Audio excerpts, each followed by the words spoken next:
The European Union, in a bizarre statement, had advised its citizens to stockpile essential supplies sufficient for at least 72 hours.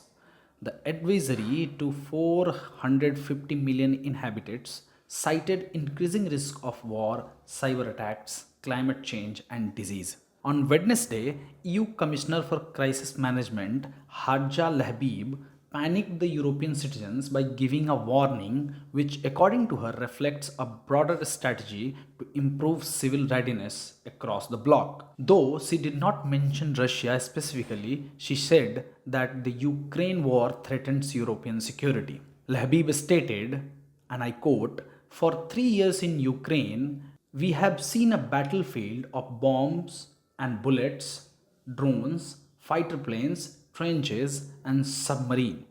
Yes, our European security is directly threatened by this. We want people to be ready, not to panic."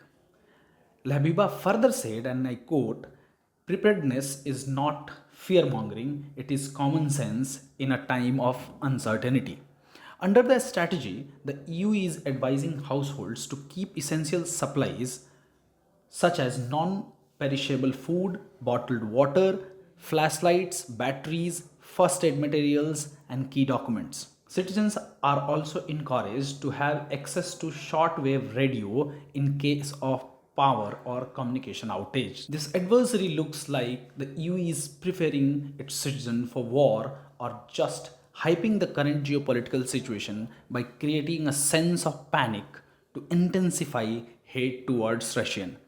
The EU also plans to develop a strategic reserve of key war resources such as fighter aircrafts, medical transport, mobile hospitals, and stockpiles of protective equipments for chemical, biological, radiological, and nuclear incidents. EU Commissioner for Crisis Management further added, and I quote, "Today's threat facing Europe are more complex than ever, and they are all interconnected." Labib said, and I quote, "From war on our borders to increasingly frequent climate disaster, the EU must be ready to face the unexpected."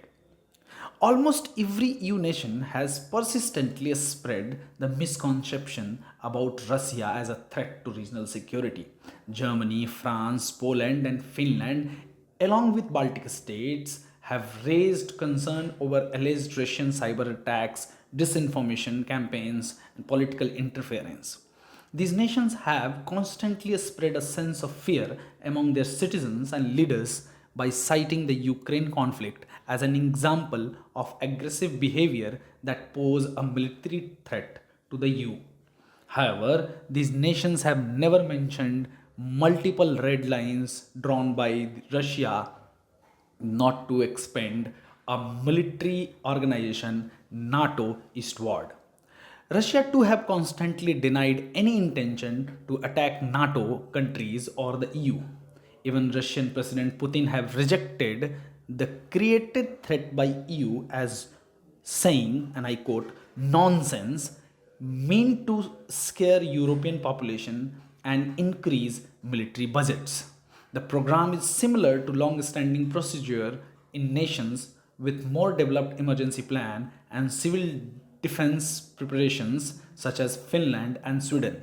For instance, if crisis or war comes, manual from Sweden was recently revised to include contemporary scenario such as how to handle nuclear threats. In order to coordinate cross-border reaction and guarantee the continuity of vital services such as healthcare, energy, and telecommunication, the Commission's new proposal calls for establishment of an EU-level crisis hub. However, these actions may not be used because Russia is not in a mood to go to war with Europe. Rather, Russia is negotiating peace on negotiating table with United States. Thank you.